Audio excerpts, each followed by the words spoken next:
ऐ मेरे वाले मुस्तफा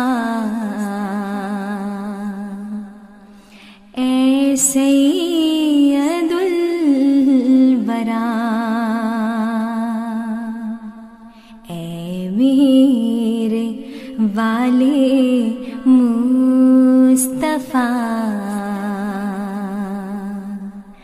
ऐ सैयदुल वरा. Bismillahirrahmanirrahim. Allah Ta'ala memberikan kebebasan pada manusia untuk memilih jalan kebaikan atau jalan keburukan. Keburukan-keburukan dan godaan-godaan duniawi akan menarik manusia ke arah itu, dan hal tersebut akan merintangi jalannya, yang kadangkala berupa pilihan dan kadang-kadang sebagai ujian. Ada kalanya manusia menempuh jalan kebaikan-kebaikan, dan ada kalanya sesuatu yang menyesatkannya dari jalan itu tengah merintangi jalannya. Masih bersama dua narasumber kita yang tercinta, anggota kehormatan PPLI, Ibu Yati Barmawi. Assalamualaikum. Waalaikumsalam Ibu. Terima kasih sudah berkenan hadir di Sudut Lajnah kali ini. Alhamdulillah, kehormatan saya bisa hadir di sini. Dan narasumber kita yang kedua, Ibu Novi Nayarah Nur, Naib Sadar Bidang Taklim PPLI. Assalamualaikum Ibu. Waalaikumsalam warahmatullahi wabarakatuh. Jazakumullah sudah berkenan hadir di Sudut Lajnah kali ini. Jazakumullah, senang juga untuk saya. Baik. Ibu-ibu, Masya Allah loh, dari episode 1 saya pribadi sangat banyak sekali mendapatkan ilmu-ilmu baru tentang makrifat ilahi ini. Keutamaannya itu sangat luar biasa ya ternyata. Insya Allah. Baik, nah melanjutkan dari episode pertama, manusia itu kan disebutkan di dalam Al-Quran adalah makhluk yang sempurna dibandingkan makhluk yang lain. Iya. Bagaimana pandangan Ibu mengenai hal ini? Silakan. Baik. Jazakumullah pertanyaannya. Bismillahirrahmanirrahim. Manusia disebut sebagai makhluk sempurna dalam Al-Quran karena di dalam dirinya diberikan kemampuan dan potensi untuk mencerminkan sifat-sifat ilahi. Dan di dalam surat Al-Baqarah ayat 31 juga dinyatakan bahwa manusia itu merupakan khalifah di bumi. Jadi Allah Ta'ala mengaruniakan kepada manusia itu kekuatan alamiah yang besar dan memberikan kesempatan untuk mencapai kesempurnaan akhlak dan rohaninya. Jadi diberikan itu potensi dan kemampuan itu gitu. Dengan hikmahnya yang tidak terbatas, dengan hikmah Allah yang tidak terbatas, Allah Ta'ala telah memberikan kepada manusia itu kemandirian, ya, kemandirian. Jadi artinya dia, apa yang dimaksud dengan kemandirian? Artinya manusia itu dalam perjalanan hidupnya dia bisa menentukan dirinya sendiri, kemudian juga apa yang ingin dihasilkannya dan menentukan nasibnya sendiri. Jadi dia punya potensi untuk itu. Jadi karena manusia itu adalah sudah diberikan sedemikian rupa kemampuan oleh Allah SWT, jadi dia tuh bisa menentukan nasibnya sendiri, ya, sejauh mana usaha dan upayanya gitu. Nah, tetapi seperti yang hikmah Allah Ta'ala yang tidak terhingga, manusia itu dalam perjalanannya dia itu akan mengalami ujian, akan mengalami godaan. Sehingga sikapnya itu harus sedemikian rupa, jangan berpaling. Karena godaan itu bisa datang dari manapun, gitu ya. Jadi andai kata Allah Ta'ala itu berkehendak untuk memaksa manusia, ya, saya tadi sampaikan kemandirian manusia.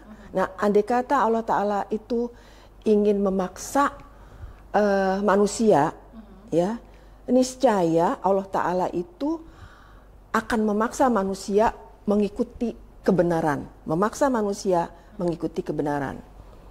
Akan tetapi demi kepentingan manusia itu sendiri, jadi karena dia bisa menentukan dirinya sendiri, Allah Ta'ala tidak berkehendak menggunakan paksaan. Gitu. Ini saya membaca dalam surah Al-An'am, tafsirnya surah Al-An'am itu ayat ke-108. Nanti mungkin bisa kita pelajari, Bu Sarah bisa lihat lagi di rumah. Nah, jadi sifat kemandiriannya itu begitu istimewanya gitu bagi manusia. Tetapi di dalam perjalanan kehidupannya dia itu dirinya itu akan dihadapkan pada godaan, ujian, dan bagaimana dia bersikap gitu. Itu kurang lebihnya seperti itu. Silakan Bu Nafi untuk melengkapi. Ya, menyambung tadi yang disampaikan oleh Bu Yati bahwa diharapkan manusia bisa berpikir dan mengambil pilihan dari antara pilihan-pilihan yang ada. Nah, itu Allah Ta'ala berfirman dalam Al-Quran surat At-Tin ayat 5, sesungguhnya kami telah menciptakan manusia di dalam sebaik-baik bentuk. Manusia diciptakan, jadi Allah Ta'ala itu menciptakan empat jenis. Yang pertama adalah malaikat. Malaikat itu adalah yang diberikan akal, tapi tidak diberikan hawa nafsu. Lalu yang kedua adalah tidak diberikan akal, tapi syarat dengan hawa nafsu. Nah, itu adalah hewan atau binatang. Dan yang ketiga, sama sekali tidak diberikan baik itu hawa nafsu maupun akal. Itu adalah benda mati. Nah, yang terakhir itu adalah manusia, diberikan hawa nafsu dan juga akal. Akal ini cenderung kepada atau memberikan kita kekuatan untuk melakukan kebaikan-kebaikan. Dan hawa nafsu ini cenderung membawa manusia kepada energi yang negatif. Nah, disitulah tadi diharapkan dengan keistimewaan yang diberikan oleh Allah Ta'ala, kita bisa selalu mengambil yang lebih baik dan menuju kepada kebaikan. Jadi berkaitan yang disampaikan oleh Bu Yati, dan diharapkan bahwa karena manusia itu istimewanya juga dibandingkan dengan malaikat, manusia bisa menyerap jauh lebih banyak sifat-sifat dari Allah Ta'ala dibandingkan dengan malaikat hanya bisa menyerap sifat Allah Ta'ala lebih sedikit daripada manusia. Sebegitu istimewanya manusia diciptakan oleh Allah Ta'ala. Masya Allah ya. Kembali membincangkan tentang ma'rifat ilahi. Menurut Ibu, bagaimana mengasah diri agar kita tidak salah dalam menggunakan hak istimewa itu, hak istimewa kita sebagai manusia, sehingga kita bisa selamat dalam mempertanggungjawabkan setiap pilihan kita nanti di akhirat. Kita sebagai manusia yang beriman, kita itu harus selalu meningkatkan kesadaran, ya, kesadaran, yaitu kesadaran tubuh, kesadaran pikiran, dan kesadaran jiwa. Kesadaran tubuh itu kita harus memaklumi bahwa tubuh kita itu harus sehat. Bagaimana kita harus bersikap? Tentu kita sudah tahu dan juga banyak ilmu.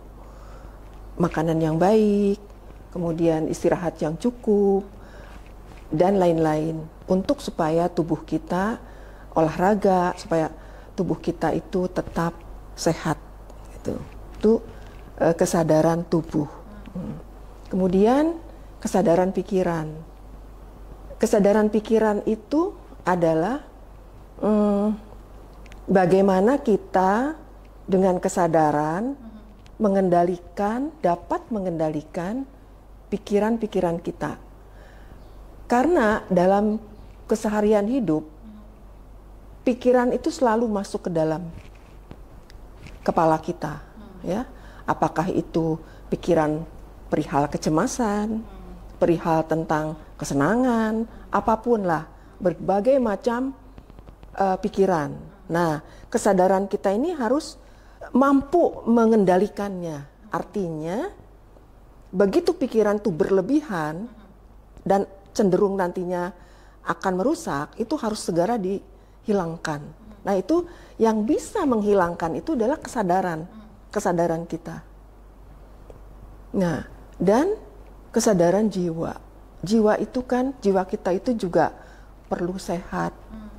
Jadi apa namanya, kita harus sedemikian rupa menjaganya dari apa namanya, dengan masukan ilmu-ilmu yang bermanfaat, apa namanya, ilmu-ilmu ilahiyah, kemudian banyak hal yang bisa menyehatkan jiwa kita. Jadi kenapa kesadaran itu harus selalu kita bangun, harus selalu pada tempatnya. Jangan sampai pikiran kita mengendalikan kesadaran kita, nanti jadi kacau semuanya gitu. Jadi kalau boleh ilustrasinya seperti itu, mungkin kalau sederhana sekali itu seperti kendaraan. Tubuh kita itu kendaraan, pikiran kita itu, kita mau pergi menuju perjalanan kepada tujuan.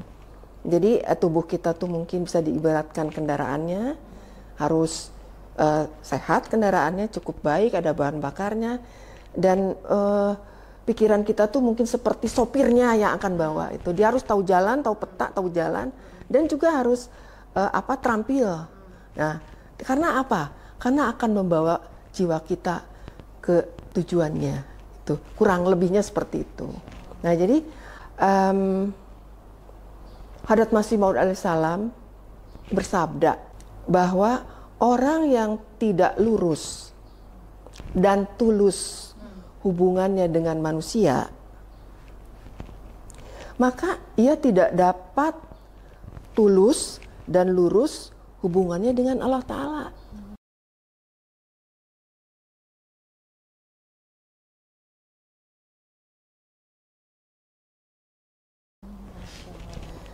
Itu Hadrat Masih Maud alaihissalam menyampaikan perkara penting sekali itu, supaya kita dapat memperhatikan dan memahaminya dengan seksama. Begitu kita tidak baik dengan seseorang, tidak lurus, tidak jujur, bagaimana kita bisa lurus dan jujur, tulus kepada Allah Ta'ala, mencintai dengan sejatinya, mentaatinya dengan penuh kesadaran. Gitu. Huzur alaihissalam juga bersabda, jika kalian menginginkan keberhasilan di dunia dan di akhirat, maka terapkanlah kesucian. Kemudian perlihatkanlah akhlak fadilah dan berbuatlah amal kebaikan. Itu adalah jalannya. Begitu Bu Sarah. Kalau bahasanya anak sekarang tuh overthinking gitu. Iya, itu juga berbahaya itu, overthinking. Nanti jadi larinya nanti ke mental disorder. Itu. Baik, berarti kita harus sangat hati-hati dalam memaintain atau merawat pikiran kita ya. Iya, jadi kesadaran tuh harus mengendalikan pikiran, kesadaran kita. Gitu. Baik, Masya Allah. Baik. Bu Novi, selanjutnya masih dengan pertanyaan yang sama, silakan. Sebetulnya sudah sangat lengkap, Masya Allah. Saya mungkin tidak begitu perlu, cuman tadi kembali satu kesadaran tersebut di satu tujuan kan, kepada Allah Ta'ala. Kan tadi tujuannya adalah agar itu sebagai bentuk penjagaan kita ya. Salah satunya saja dengan kita membaca istighfar, kan itu selain menutupi kelemahan, bahkan itu bisa mencegah kita dari sesuatu yang buruk. Iya. Jadi kalau segala sesuatunya dikaitkan dengan Allah Ta'ala, itu sebetulnya menjadi sumber dari penjagaan kita. Iya. Bisa. Nah, selanjutnya, apakah setiap bentuk keburukan dalam kehidupan seseorang selalu disebabkan oleh kurangnya makrifat sehingga melakukan kesalahan? Salah menentukan pilihan misalkan, atau salah memilih jalan ketika sedang berada di tengah persimpangan. Mohon penjelasannya, Ibu. Kalau kita renungkan bersama gitu, banyak sekali sebab sehingga seseorang itu mengalami keburukan dalam hidupnya gitu ya. Salah satunya ya karena tidak ada cahaya makrifat yang menerangi jalan hidupnya, jadi gelap gitu. Sehingga potensi yang diberikan Allah Ta'ala untuk berbuat kebaikan itu dia tidak gunakan dengan sebaik-baiknya. Itu. Dalam kehidupan itu begitu banyak dorongan ke arah kehidupan yang baik. Kita dapat informasi, dapat pencerahan, membaca hal-hal yang mendorong ke arah kehidupan yang lebih baik, ya, misalnya itu pengetahuan. Begitu pula banyak juga dorongan yang ke arah kehidupan yang buruk. Ya. Jadi kita tuh banyak informasi, banyak mengetahui. Jadi kalau kita renungkan penyebab keburukan yang cenderung kepada dosa, yang mengarah kepada dosa itu bisa disebabkan oleh antara lain itu keserakahan manusia. Serakah. Kemudian dia juga suka bertengkar. Serakah, suka bertengkar. Terus dia ketakutan dan kecintaan yang berlebihan. Gitu. Kemudian juga optimisme dan pesimisme juga yang berlebihan. Itu juga akan mengarah kepada keburukan. Mengarah kepada hal yang tidak baik gitu. Kemudian juga hasrat yang berlebihan, menggunakan segala cara demi hasratnya. Itu nanti pasti cenderung kepada dosa. Dan satu lagi, tidak punya kemauan. Malas. Nah ini saya baca dalam Minhajut Talibin. Masya Allah, itu buku yang dari Hadrat Muslih Maud ya. Nah itu.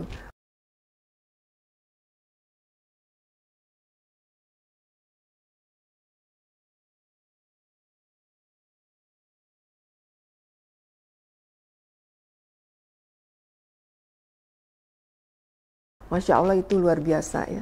Jadi apa namanya, semuanya itu berangkat dari kita. Awalnya tuh dari kita. Kita sudah tahu, mendengar, kita membaca, apa hal-hal yang baik itu tahu caranya, dan juga hal-hal yang buruk tahu yang akan menyebabkan kerugian. Tapi karena keserakahan, suka bertengkar seperti yang saya sampaikan tadi, berlebihan semuanya itu, atau hasrat yang berlebihan, sehingga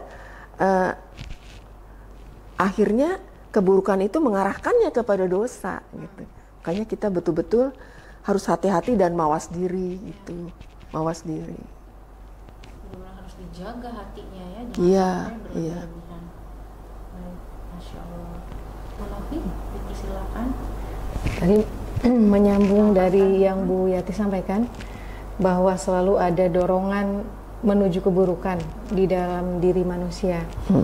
Karena sebetulnya ibarat sebuah racun, itu kan selalu ada penangkalnya ya. Yeah. Nah, dalam hal ini yang mendorong manusia untuk melakukan keburukan itu adalah setan.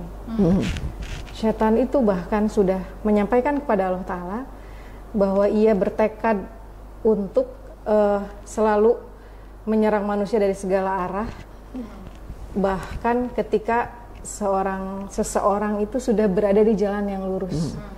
Jadi kalau kita merasa kita sudah berada di jalan yang lurus nih, belum tentu aman. Itu sepanjang hidup kita akan selalu diserang oleh setan. Dan setan juga memberikan kita kekuatan untuk melakukan keburukan.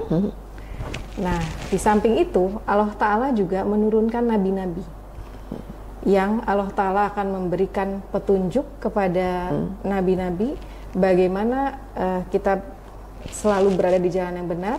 Di episode 1 Bu Yati sampaikan bahwa coba telah Al-Quran surat Al-Fatihah, kan ihdinas siratal mustaqim siratal ladzina an'amta alaihim. Jadi kita tidak hanya memohon untuk diberikan petunjuk, tapi agar kita juga selalu dibimbing menuju jalan yang lurus.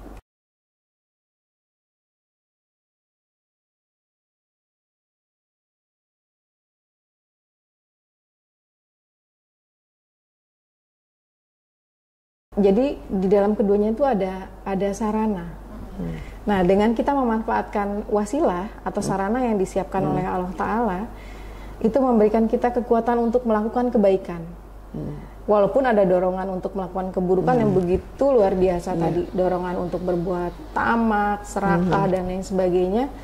Tapi ketika kita kembali kepada apa yang sudah diajarkan oleh para nabi, apa yang menjadi syariat Allah Ta'ala, itu memberikan kekuatan Rohul Kudus, kekuatan untuk kita selalu berbuat kebaikan dan berada di jalan yang benar.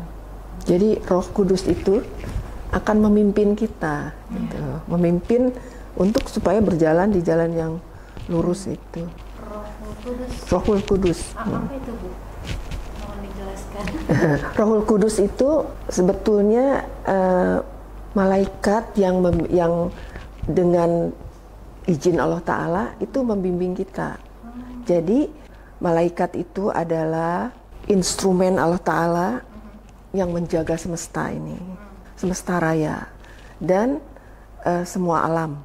Tapi tadi seperti disampaikan, begitu luar biasanya kekuatan malaikat, tapi malaikat itu hanya diberikan sifat taat sepenuhnya, tetapi powernya luar biasa, dan dia bisa dengan izin Allah bisa menuntun manusia, yaitu Rohul Kudus itu, gitu. Jadi selalu cenderung kepada kebaikan. Nah, jadi siapa yang kita undang? Jadi kalau misalnya kita lalai, abai, nanti yang masuk setan.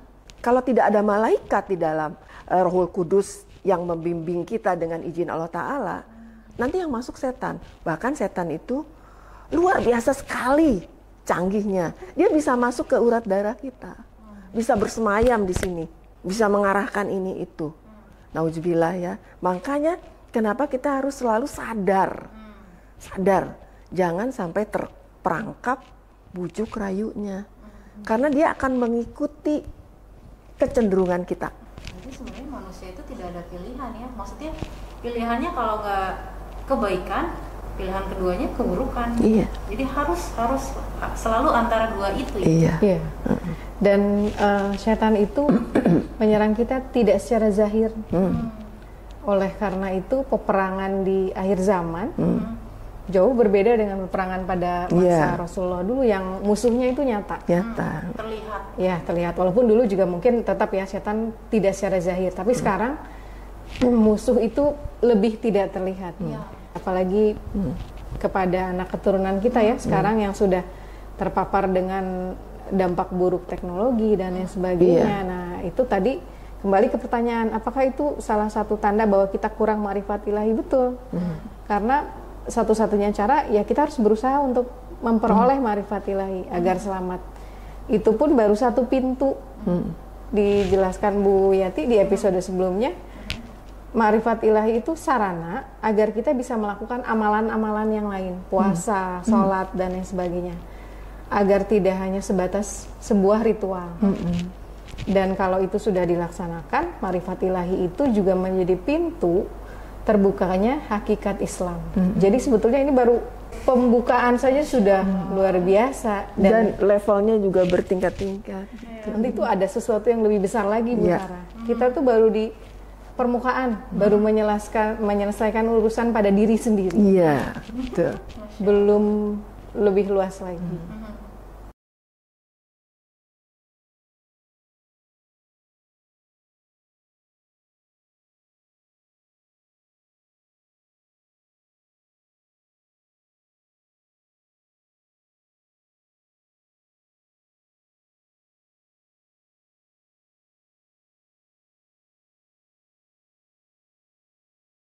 Baik, kita lanjutkan ke pembahasan berikutnya. Bagaimana ma'rifat ilahi mempengaruhi perilaku dan sikap seseorang atau akhlak dalam kehidupan sehari-hari. Baik, Bu Sarah. Jadi Hazrat Masih Maud alaihissalam bersabda bahwa untuk sampai pada Allah Ta'ala ada dua perkara yang diperlukan oleh manusia. Yang pertama adalah meninggalkan kejahatan atau keburukan, dan yang kedua melakukan kebaikan. Jadi tadi yang menjadi tantangan untuk kita pertama adalah kita harus bisa meninggalkan kejahatan, karena secara alami, secara naluriah menuju ke arah sana kita akan selalu cenderung ke arah keburukan. Nah, untuk itu kita harus menerapkan akhlak yang dengannya kita bisa meninggalkan keburukan itu, agar kita bisa menjaga harta dan kehormatan orang lain, jadi tidak menimbulkan kerugian. Bu Yati tadi sampaikan bahwa kalau kita mempunyai hubungan yang tulus dengan manusia, maka itu akan mencerminkan hubungan yang sama dengan Allah Ta'ala. Nah, begitu juga dengan ini. Jadi, apapun yang berkaitan dengan akhlak itu harus kita cerminkan kepada orang lain. Kita berupaya agar apapun yang kita lakukan itu tidak menjatuhkan kehormatan orang lain, tidak merugikan orang lain. Dan yang kedua, bagaimana ma'rifat ilahi ini menjaga naik kepada level berikutnya, Bu Sarah, melakukan kebaikan.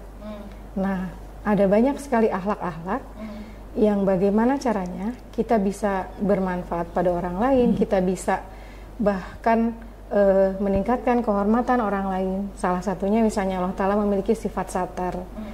Ketika kita mengetahui kelemahan orang lain atau kesalahan, kalau kita menerapkan sifat itu, maka sebetulnya kita menjaga kehormatan orang lain dan bahkan bisa memberikan sesuatu yang lebih baik, insight dari sisi yang lain. Jadi mencoba untuk mengajak orang lain berpikir dari sudut pandang yang lain, karena saya rasa setiap orang pasti punya sudut pandang yang berbeda. Kalau kita lihat di persidangan wah kompleks itu. Artinya setiap orang akan menceritakan dari sudut pandang yang berbeda. Tapi kalau kita meniru sifat Allah Ta'ala, yang menurut saya juga tidak begitu mudah, luar biasa untuk menerapkan sifat satar, sifat Rahman, Rahim, itu challenging buat saya.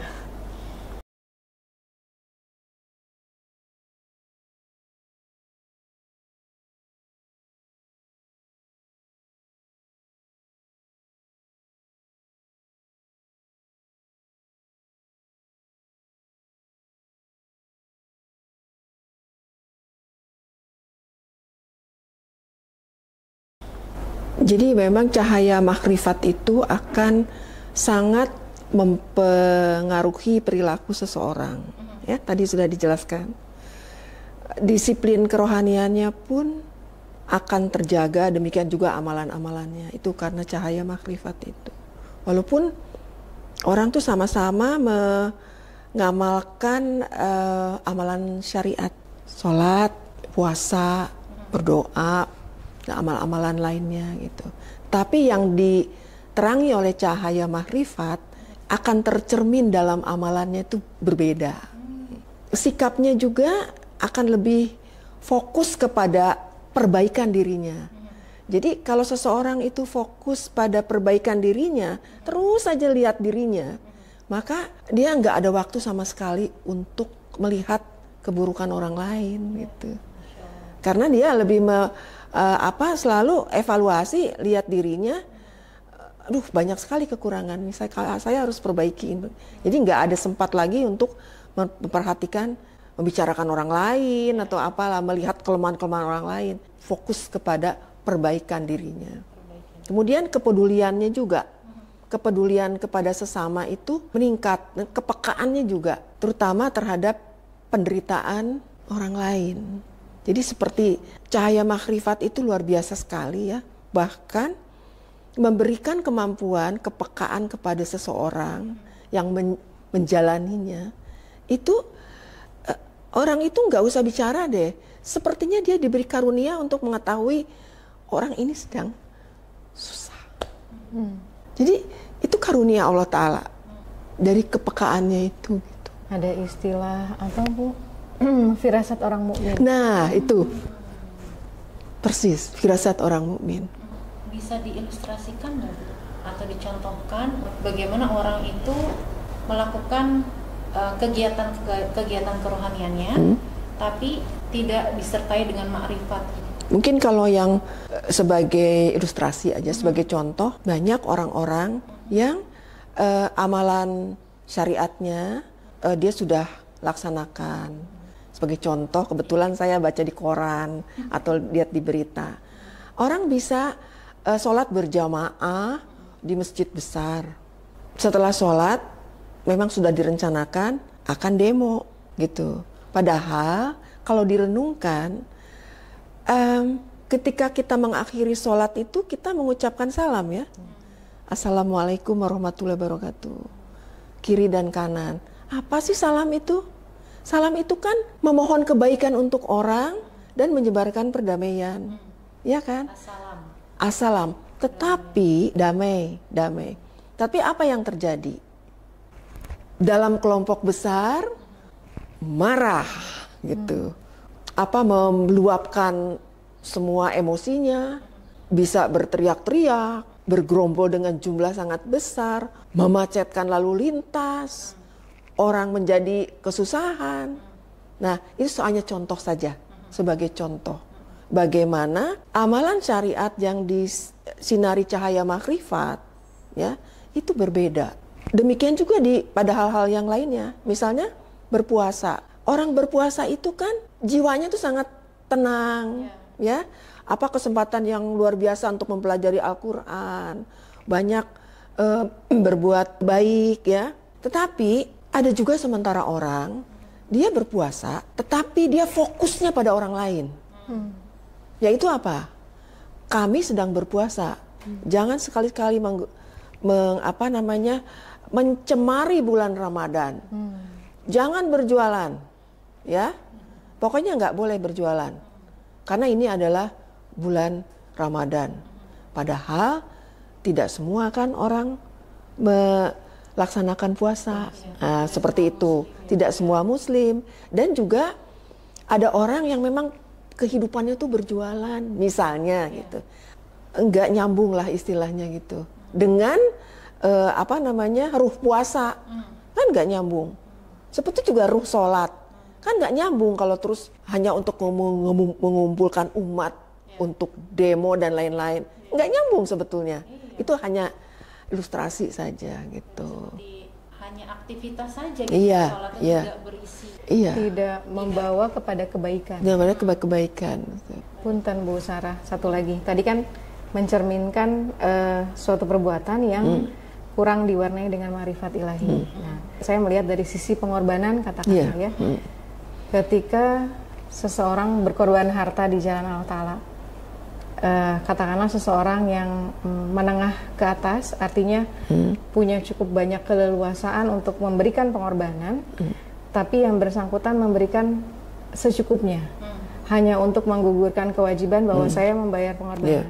Nah, berbeda halnya dengan seseorang yang menengah ekonomi ke bawah, pendapatannya pun relatif sedikit untuk kehidupan sehari-harinya pun sulit, tapi karena tujuannya adalah Allah Ta'ala, dia persembahkan sepersekian dari hartanya untuk Allah Ta'ala, tanpa berhitung secara matematis apakah saya bisa hidup beberapa hari ke depan. Seperti contoh jemaat Pakistan misalnya, kita tahu bagaimana mereka diberikan ujian oleh Allah Ta'ala dalam mempertahankan keimanan, keyakinan, tapi ternyata dalam hal pengorbanan mereka nomor satu. Nomor satu, betul. Karena anggota yang dari menengah ke bawah tersebut mempersembahkan pengorbanan harta terbaiknya.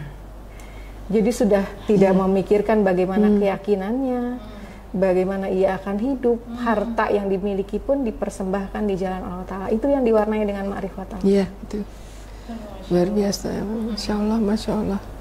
Berarti seharusnya seseorang, atau bukan seharusnya, tandanya berarti seseorang itu sudah atau sedikit mendapatkan makrifat ilahi itu ada output ya, atau ada perbaikan akhlak. Ya, dan perbaikan ya amalannya juga. Dan tidak untuk dinilai oleh orang lain. Tidak perlu dinilai orang lain. Pertanyaan selanjutnya, apa yang dapat kita jadikan tolak ukur perbaikan diri kita dalam keseharian? Bahwa kita sudah istiqomah atau sudah sesuai dengan keinginan Allah Ta'ala. Silakan Bu Novi. Kalau kita membaca Al-Quran surah 11 sampai dengan 13, jadi ternyata ada 3 kata yang digunakan oleh Allah Ta'ala. Yatafakkarun, yaqilun, dan yazakkarun. Ternyata itu adalah 3 tahapan akhlak. Tahap pertama adalah yatafakkarun, jadi artinya adalah merenungkan. Itu merupakan akhlak pertama, dan merenungkan segala sesuatu itu adalah sesuatu yang harus kita bangun. Tadi kembali berpikir sebelum kita melakukan sesuatu tidak terburu-buru, ada kita harus menimbang. Nah, yatafakkarun. Lalu yang kedua adalah yaqilun, dari kata akal, menggunakan akal. Nah, itu adalah tahapan yang kedua. Tahapan kedua yang dengan ini terjadilah perbaikan akhlak. Dengan akal kita bisa mempertimbangkan mana yang lebih baik, mana yang lebih buruk. Dan yang ketiga adalah yazakkarun, itu adalah mengambil pelajaran. Mengambil pelajaran itu terutama misalnya ketika seseorang sudah mendapatkan musibah, ujian atau apapun ya, dorongan untuk melakukan keburukan. Ketika kita sudah mencapai itu, maka disitulah letak keberhasilan seorang muslim.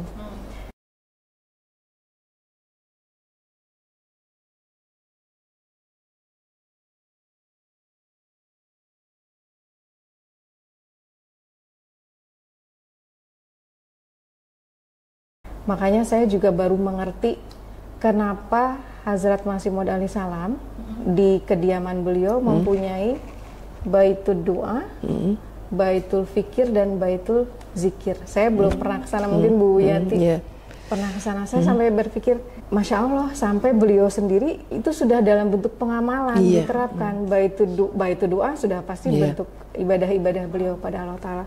Baitul fikir, baitul zikir, beliau banyak sekali melakukan riset-riset. Nah, sudah melaksanakan apa yang Allah Ta'ala sampaikan di dalam Al-Quran surat An-Nahl tadi. Masya Allah, sudah diimplementasikan ya masih baik. Punten, kembali kepada tadi ya, kalau kita bisa merenungkan, berpikir, dan mengambil pelajaran, ini bentuk nyata dalam kehidupan sehari-hari. Katakanlah dalam kehidupan seseorang yang bekerja. Saya juga baru mengerti apa itu yang disebut sholat wusto, sholat pertengahan. Karena itu memang berada di tengah kesibukan yang sebetulnya kadang orang berpikir gini, sholat dulu gitu kan, itu yang idealnya ya. Kita sholat dulu. Kalau orang yang tidak akan merenungkan dan lebih mendahulukan kehidupan dunianya, dia akan berpikir bahwa itu menghabiskan waktunya. Ini lebih prioritas. Makanya itu disebut dengan sholat pertengahan yang muncul ketika orang dalam kesibukan yang luar biasa. Sebaliknya, kalau kita renungkan terlebih dahulu, kita gunakan akal bahwa sebetulnya dengan kita melakukan sholat tepat waktu, lalu kita bisa memohon doa terlebih dahulu kepada Allah Ta'ala untuk kemudahan kelancaran pekerjaan kita, maka harusnya itulah yang diambil. Jadi itu yang diutamakan. Jadi memang dalam setiap langkah merenungkan, berpikir, mengambil pelajaran itu harus ada iterasi. Ya, terus dilakukan ya. Karena basically kita adalah makhluk yang terburu-buru ya. Pokoknya apapun ingin instan. Ingin cepat. Ingin cepat. Nggak mau berpikir, dan berpikirnya juga lebih condong ke duniawi. Masya Allah, pembahasan hari ini luar biasa ya Ibu. Jazakumullah atas pencerahannya. Baik, menjadi bijak dalam menentukan pilihan adalah kemampuan penting yang berkontribusi pada kualitas hidup dan kesejahteraan seseorang. Kebijaksanaan dalam pengambilan keputusan melibatkan berbagai faktor, termasuk pemahaman diri, pertimbangan konsekuensi, dan penilaian terhadap nilai-nilai serta tujuan hidup. Sudahkah Anda memilih dengan bijak? Saya, Sarah Fitriani, dan para kru yang bertugas undur diri. Mohon maaf atas segala kekurangan dan kelemahan. Sampai bertemu di episode Sudut Lajna selanjutnya, insya Allah. Assalamualaikum warahmatullahi wabarakatuh. Waalaikumsalam warahmatullahi wabarakatuh. मोहब्बत खुदा करे हासिल हो तुम को दीद की